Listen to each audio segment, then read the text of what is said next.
केंद्रीय मंत्री किशन रेड्डी ने कहा है कि भले ही दुनिया कोरोना संकट से जूझ रही है, लेकिन भारत दुनिया की 5वीं आर्थिक शक्ति बन गया है। किशन रेड्डी ने जन समाज के धर्मगुरुओं की बैठक के बाद श्री सिखवाल ब्राह्मण सिकंदराबाद के नेतृत्व में श्री शिव पंचायत प्राण प्रतिष्ठा कार्यक्रम में भाग लिया। उन्होंने कहा है कि देश में विकास और कल्याण कार्यक्रमों में मोदी का प्रदर्शन सराहनीय है। उन्होंने कहा है कि दुनिया मोदी की ओर देख रही है और मोदी के सुशासन में देश के सभी लोग शांति और सुरक्षा में हैं। उन्होंने कहा कि पहले भी देश में प्रमुख शहरों में आतंकी हमले हुए थे। मोदी सरकार बनने के बाद आतंकवाद को पूरी तरह से खत्म कर दिया गया है और आतंकी हमलों की कोई गुंजाइश नहीं है।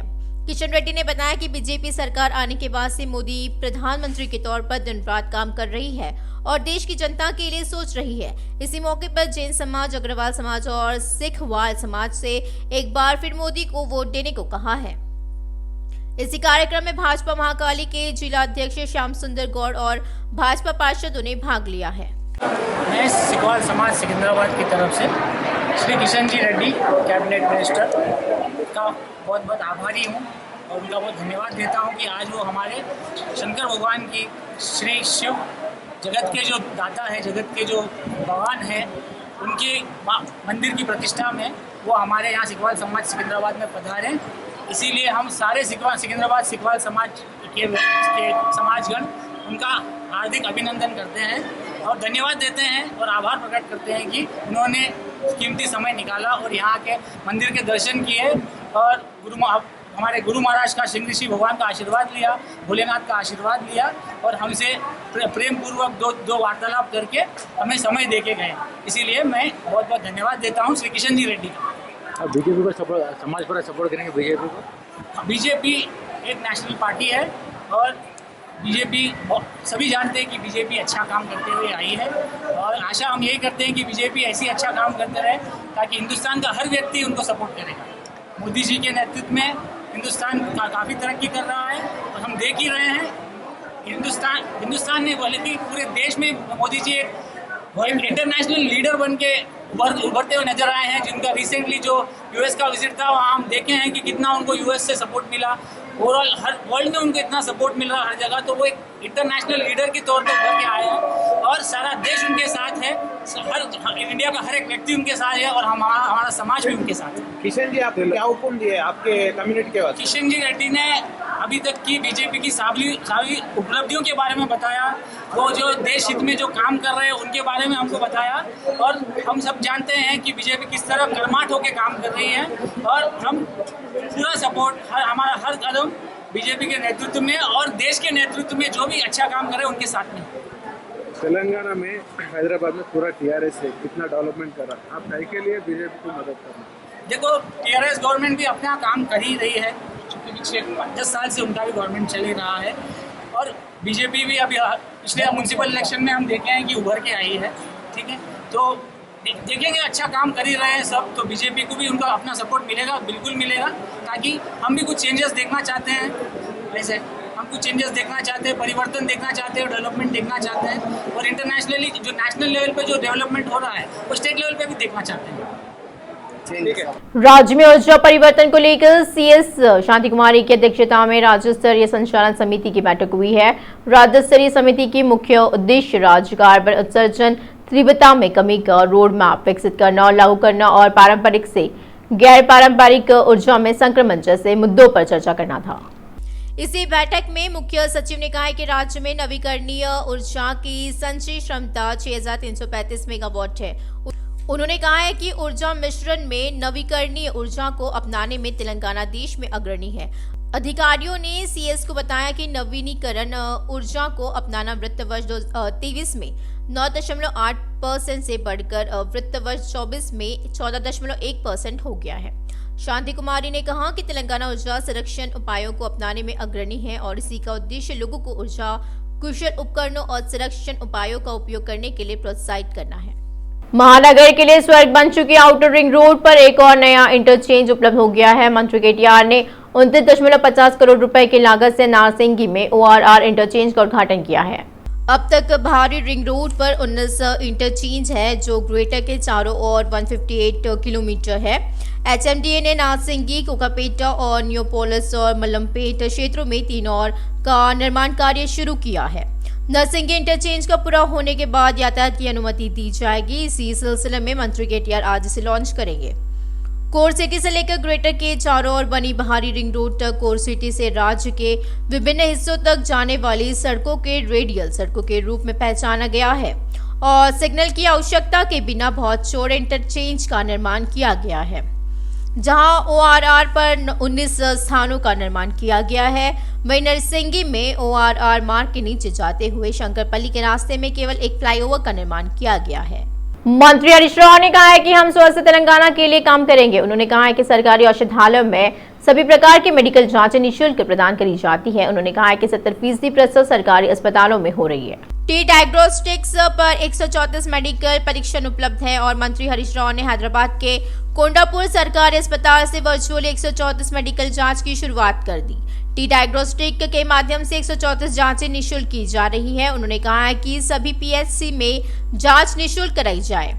उन्होंने कहा कि देश में कहीं भी ऐसा कोई कार्यक्रम नहीं है। मंत्री ने कहा कि राज्य के 31 जिलों में टी डायग्नोस्टिक सेंटर और रेडियोलॉजी सेंटर उपलब्ध हो गए हैं। उन्होंने कहा है कि 2 अन्य जिलों में काम चल रहा है और उन्हें जल्द ही पूरा कर लिया जाएगा। उन्होंने कहा कि राज्य में डॉक्टरों का प्रदर्शन उत्कृष्ट है। उन सभी डॉक्टरों को विश्व डॉक्टर दिवस की शुभकामनाएं जिन्होंने तेलंगाना को चिकित्सा के क्षेत्र में अग्रणी बनाने के लिए कड़ी मेहनत करी है।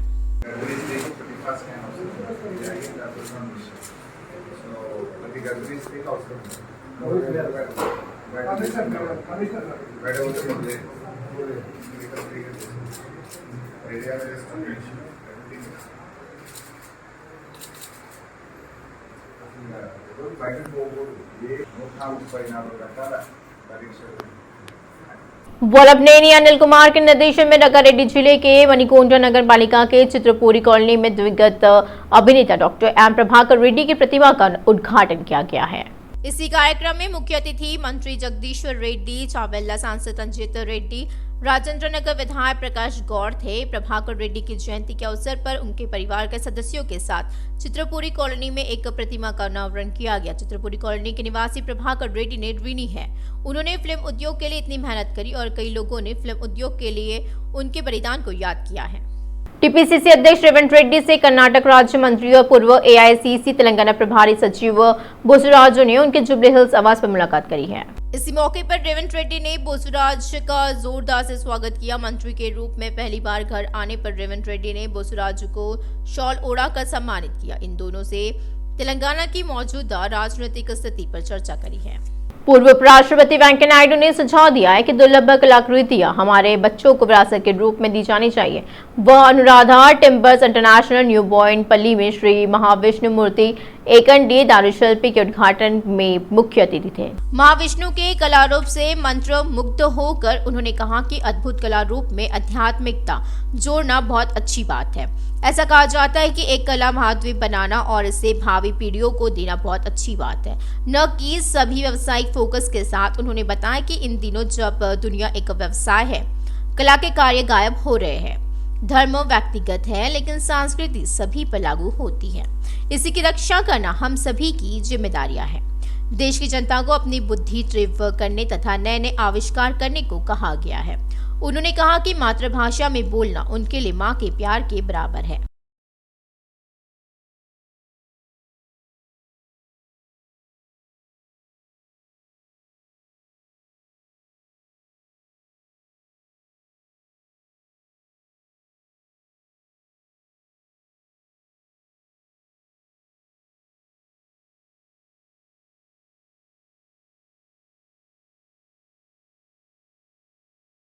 बीजेपी नेता NVSS प्रभाकर ने मंत्री KTR पर फायरिंग कर दी। कहा जा रहा है कि PM मोदी सरकारी कार्यक्रमों में मनहानी टिप्पणियां कर रहे हैं। NVSS ने कहा है कि अगर किसी को तेलंगाना समुदाय से माफी मांगनी है तो CM KCR को इन 10 वर्षों में कम से कम 10 बार ऐसा करना चाहिए। प्रभाकर ने आरोप लगाया कि KCR ने हर मामले के एक समुदाय को धोखा दिया है। बीजेपी नेता NVSS प्रभाकर ने मंत्री KTR पर फायरिंग कर दी। कहा जा रहा है कि PM मोदी सरकारी कार्यक्रमों में मनहानी टिप्पणियां कर रहे हैं। एनवीएसएस ने कहा है कि अगर किसी को तेलंगाना समुदाय से माफी मांगनी है तो सीएम केसीआर को इन 10 वर्षों में कम से कम 10 बार ऐसा करना चाहिए। प्रभाकर ने आरोप लगाया कि केसीआर ने हर मामले के एक समुदाय को धोखा दिया है।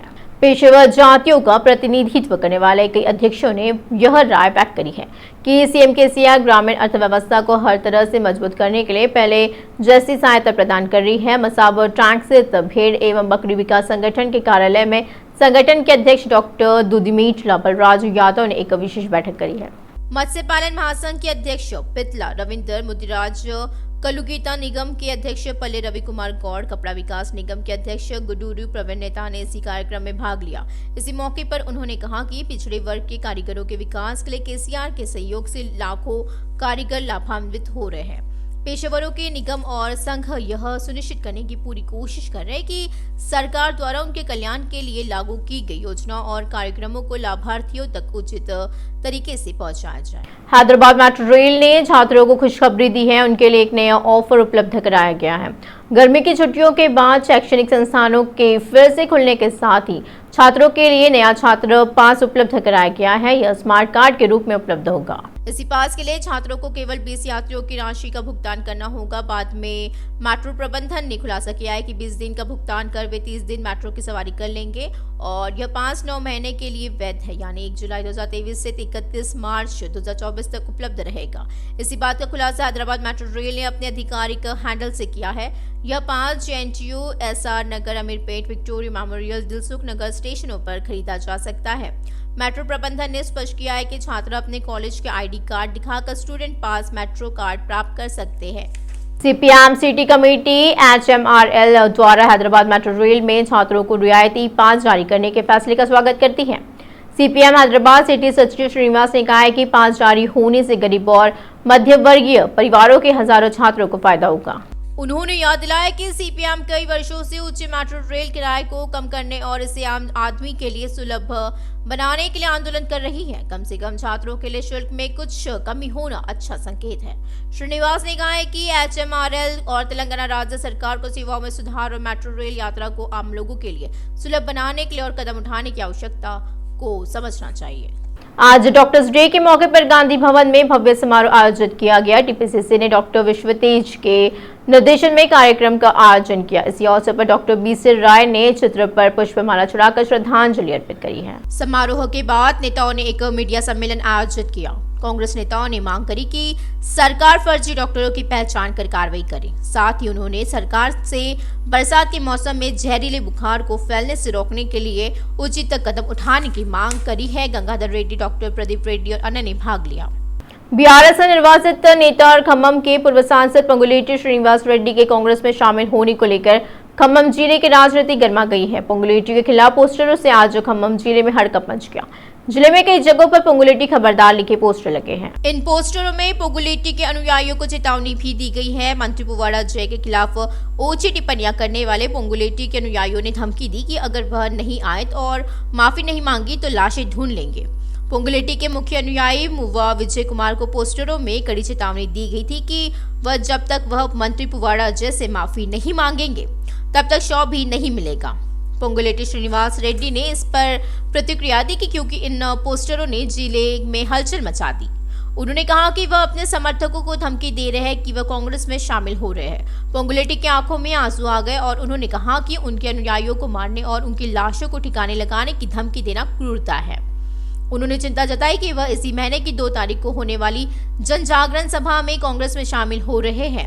कांग्रेस नेता राहुल सभा के अंत तक अच्छे पानी की सप्लाई बंद करने की धमकी दे रहे हैं। इसी मौके पर पोंगुलेटी ने स्पष्ट किया है कि खम्मम सभा सफल होगी और कई साजिशों को खत्म करेगी। सीएम राहत कोष घोटाले में CID ने अपनी जांच तेज कर दी है। ऐसा लगता है कि जल्दी गिरफ्तारियों का मंच तैयार हो जाएगा। सीएम राहत कोष घोटाले में CID की जांच का खुलासा हो गया। इसी घोटाले के खिलाफ पिछले अप्रैल में सैफाबाद पुलिस स्टेशन में मामला दर्ज किया गया था और उसी के बाद मामला हैदराबाद CCS को ट्रांसफर कर दिया गया था। 4 मामले दर्ज किए गए और पुलिस ने 4 लोगों को गिरफ्तार किया है। यह घोटाला सबसे पहले मिर्यालगुड़ा के सामने आया। मालूम हो कि फर्जी बिल और फर्जी मरीज बनकर CM राहत कोष को चुना लगाने की कोशिश करी गई है और उन्होंने आधार कार्ड और राशन कार्ड दिखाकर फर्जी बिल बनाए और अस्पताल में इलाज कराया है। पुलिस की प्रारंभिक जांच में यह बातें सामने आई है कि घोटाला इसलिए आसान था क्योंकि विधायकों की सिफारिश चिट्ठियां उनके पीए द्वारा मंजूर की जा रही थी। एक ही तरह के कई बिल मिलने पर सीएम रिलीफ फंड के कर्मचारियों को शक हुआ और उन्होंने पुलिस में शिकायत दर्ज कराई। ऐसा लगता है किसी घोटाले में अस्पताल के कर्मचारी और जनप्रतिनिधि के पीए की मुख्य भूमिका है। सीआईडी ने पाया कि यह घोटाला राज्य भर के कई जिलों में हुआ है। यह घोटाला पूरे राज्य में होने के कारण मामला सीआईडी को स्थानांतरित कर दिया गया है। राजनीतिक और आर्थिक विश्लेषक परकाला प्रभाकर ने कहा है कि देश इस वक्त बेहद संकट की स्थिति में है।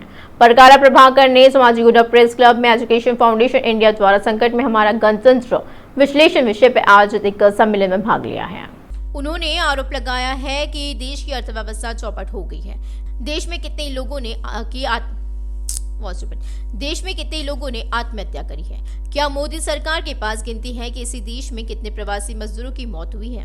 उन्होंने कहा है कि हमारे देश में 25% आबादी कुपोषित या कमजोर है। परकाला ने कहा है कि अगर चीन भारत पर आक्रमण करता है, अगर गंगा नदी में लाशें तैरती हैं, अगर अर्थव्यवस्था ध्वस्त हो जाती है, अगर बेरोजगारी चरम पर है, हमारी केंद्र सरकार इनमें से किसी पर भी ध्यान दिए बिना धर्म की आड़ में आराम से घूम रही है। फिल्म RRR से तेलुगु सिनेमा को दुनिया भर में प्रसिद्ध दिलाने वाले निर्देशक राजामौली को एक दुर्लभ सम्मान मिला है।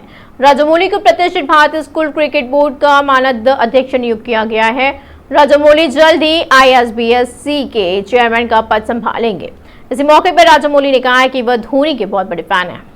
उन्होंने कहा कि वह सुंदूर अविकसित क्षेत्र रांची से आए हैं। राजामौली ने बताया कि हमारे देश में धोनी जैसे कई हीरे हैं और उनका उद्देश्य ऐसे लोगों को सामने लाना है, उन्हें एक मंच प्रदान करना है। ISBC का गठन पूर्व क्रिकेटर दिलीप वेंगसरकर के मार्गदर्शन में ग्रामीण स्तर के क्रिकेटर बनने के इच्छुक लोगों की पहचान करने और उन्हें प्रोत्साहित करने के लिए किया गया था।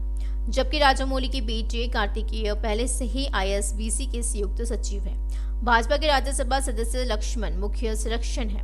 अनुभवी क्रिकेटर दिलीप वेंगसरकर के मुख्य सलाहकार बने हुए हैं। Coming from Ranchi, Jharkhand, a faraway place and underdeveloped town, and a cricketer coming up and winning 2 World Cups for us. Many of us are sure, I am pretty sure there are many more such Dhonis, many more such gems strewn across our country. The whole idea is to find those gems and give them a platform to shine and shine bright for the country. That is our intention, and this is such a big dream, not a small dream. But good thing is Sunil Bagwari is not just dreaming; he's putting his dreams into action. He's already done so much of groundwork, not just in India but also in US. The idea is to take this across the world, starting in Telangana today, but quickly spreading across the country and to the rest of the world too. That is the bigger dream. We hope to achieve it. And Rajendra Nagar सोडी police ने Himayat Sagar outer ring road पर अरुकू से अहमदनगर जा रही Skoda car में 155 kilo गांजा पकड़ा। पुलिस ने बताया कि जब्त गांजे की कीमत 56 लाख रुपए तक है। महाराष्ट्र के अहमदनगर के नाना नामक व्यक्ति ने उसी क्षेत्र के मोहन, संदीप और शुभम को एक स्कोडा कार दी और उसे विशाखापट्टनम के अरुकू भेज दिया, लेकिन पुलिस ने उन्हें देख लिया तो वे कार रोके बिना आगे बढ़ गए। पुलिस ने बताया कि एसओटी पुलिस ने पीछा कर आरोपी को पकड़ लिया है। उपभोक्ता मामलों के सचिव रोहित कुमार सिंह ने कहा है कि देश भर के टमाटर की कीमतों से भारी बढ़ोतरी हुई है, जो 15 दिनों में कम होने की संभावना है। इसी का कारण विभिन्न क्षेत्रों से आपूर्ति में वृद्धि और उत्पादन केंद्रों में फसल बाजारों तक पहुंचाना है। रोहित कुमार सिंह ने कहा है कि उम्मीद है कि अगले 1 महीने में टमाटर की कीमतें सामान्य स्तर पर आ जाएगी। उन्होंने कहा है कि हिमाचल प्रदेश के सोलन और सरमोर जिलों में से दिल्ली में आपूर्ति बढ़ने के कारण टमाटर की कीमत में गिरावट आ रही है। मौसम विभाग ने बताया कि अगले 5 दिनों तक शहर में बादल छाए रहेंगे। मौसम विभाग ने निम्न दबाव के प्रभाव से शहर के कुछ हिस्सों में भारी बारिश की भविष्यवाणी करी और हैदराबाद मौसम विभाग के अधिकारियों ने खुलासा किया कि तेलंगाना में आज और कल बारिश होगी। उन्होंने कहा है कि कई जिलों में गरज चमक के साथ बारिश होगी। कुछ जिलों में बिजली गिरने की संभावना है, इसलिए लोगों को सतर्क रहने की सलाह दी जाती है। हैदराबाद मौसम विभाग ने कहा है कि तेलंगाना के कुछ जिलों में हल्की से मध्यम बारिश होने की संभावना है। मौसम विभाग के अधिकारियों ने खुलासा किया है कि 4-5 जुलाई 2023 यानी मंगलवार और बुधवार को तेलंगाना के कुछ इलाकों में बारिश की संभावना है। मौसम विभाग ने चेतावनी दी है कि आदिलाबाद, कोमुरम, भीम आसिफाबाद, मंचिर्याल और निर्मल, निजामाबाद, राजन्ना, सिरिसिल्ला, रंगारेड्डी, हैदराबाद, मेडचल, मलकाजगिरी, विकाराबाद, सागारेड्डी, मेदक और कामारेड्डी जिलों में गरज और बिजली की बारिश की संभावना है। तेलंगाना में मानसून के आगमन में देरी का हैदराबाद और राज्य के अन्य जिलों में टमाटर और अन्य सब्जियों की कीमतों पर महत्वपूर्ण प्रभाव पड़ा है। यहां तक कि सरकार द्वारा स्थापित रायतु बाजार, जिसका उद्देश्य जनता को बढ़ती कीमतों से राहत प्रदान करना है, वो भी स्थिति पर अंकुश लगाने के असमर्थ रहे हैं।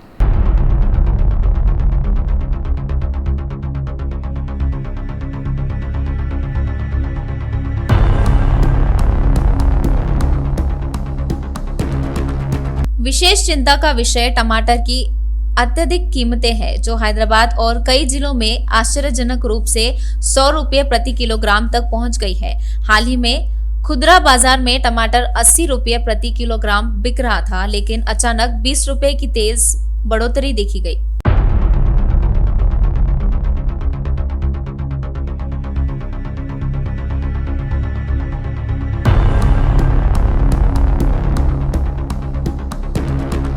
आमतौर पर टमाटर की कीमत 20 रुपए से 40 रुपए प्रति किलोग्राम के बीच होती है, लेकिन पिछले कुछ हफ्तों में कीमतें लगातार बढ़ रही है।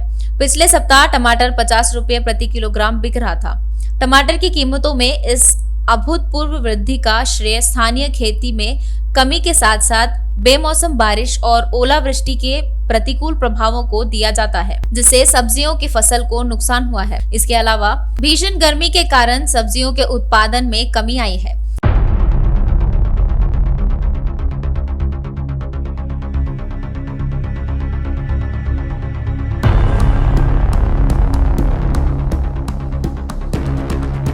हैदराबाद और तेलंगाना के अन्य जिलों में मांग को पूरा करने के लिए आंध्र प्रदेश के चित्तूर और मदनापल्ली जैसे क्षेत्रों के साथ साथ महाराष्ट्र और कर्नाटक के औरंगाबाद से टमाटर का परिवहन किया जा रहा है।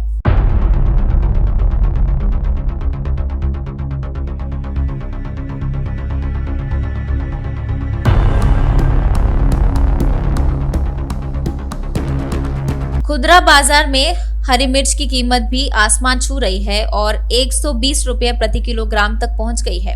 अन्य सब्जियां जैसे भिंडी, विभिन्न फलियों और विभिन्न प्रकार की सब्जियों की कीमत अब 60 रुपये से 80 रुपये प्रति किलोग्राम के बीच है।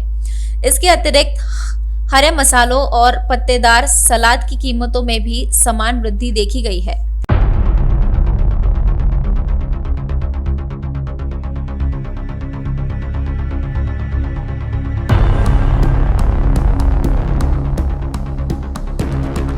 सब्जियों की बढ़ती कीमतें जनता, खासकर निम्न आय वर्ग के लोगों के लिए बड़ी चिंता का विषय बन गई है। आवश्यक वस्तुओं की बढ़ती लागत उनके दैनिक जीवन को बुरी तरह प्रभावित कर रही है, क्योंकि वे इन अप्रत्याशित परिस्थितियों के कारण उत्पन्न वित्तीय तनाव से निपटने के लिए संघर्ष कर रहे हैं।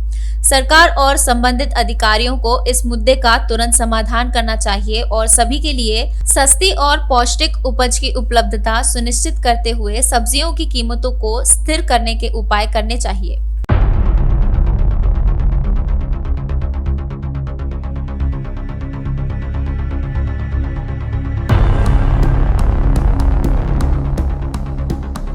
राज्य के विधानसभा चुनाव जैसे नजदीक आते जा रहे हैं, राजनीतिक गतिविधियां बढ़ रही है।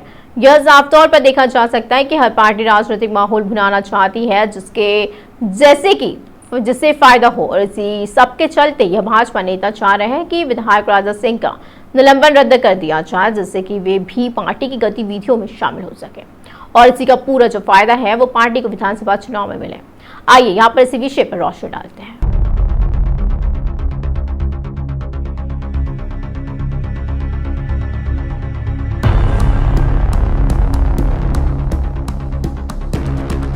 हाल ही में तेलंगाना भाजपा नेता और वरिष्ठ अभिनेत्री विजय शांति ने टिप्पणी की कि पार्टी के कार्यकर्ता चाहते हैं कि गोशामहल विधायक टी राजा सिंह के निलंबन को रद्द करने के फैसले में केंद्रीय नेतृत्व द्वारा देरी की जा रही है। उन्होंने साफ तौर पर कहा कि हमारे कार्यकर्ताओं की राय है कि विधायक राजा सिंह के निलंबन के संबंध में भाजपा के निर्णय में देरी हो रही है। हालांकि बंडी संजय सहित पूरी राज्य पार्टी की इकाई ईमानदारी से चाहती है कि निलंबन को रद्द कर दिया जाए। मुझे विश्वास है कि ऐसा ही होगा।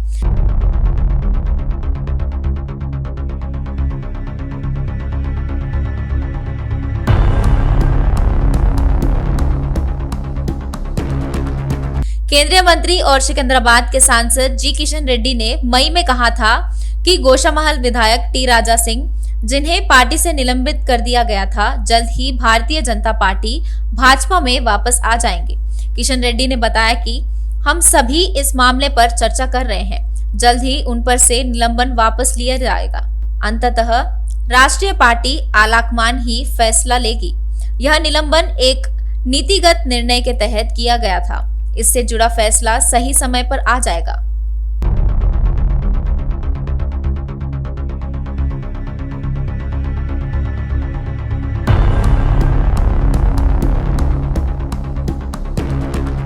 यह तो पता ही है कि हैदराबाद में एक शो आयोजित करने की अनुमति देने के जवाब में पैगंबर मोहम्मद के खिलाफ अपमानजनक टिप्पणी करने के बाद गोशामहल विधायक राजा सिंह को पिछले साल अगस्त में निलंबित कर दिया गया था। राजा सिंह को जल्द ही हैदराबाद पुलिस ने प्रिवेंटिव डिटेंशन पीडी अधिनियम के तहत गिरफ्तार कर लिया था और वर्तमान में वह तेलंगाना उच्च न्यायालय से मिली जमानत पर बाहर है।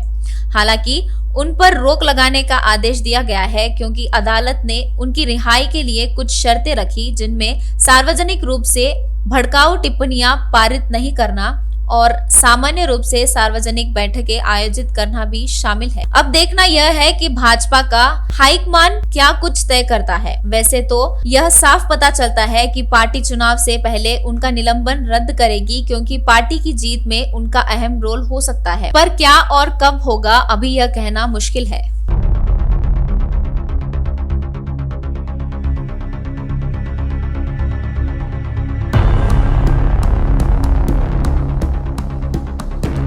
समाचार समाप्त होने के पूर्व मुख्य समाचार फिर एक बार।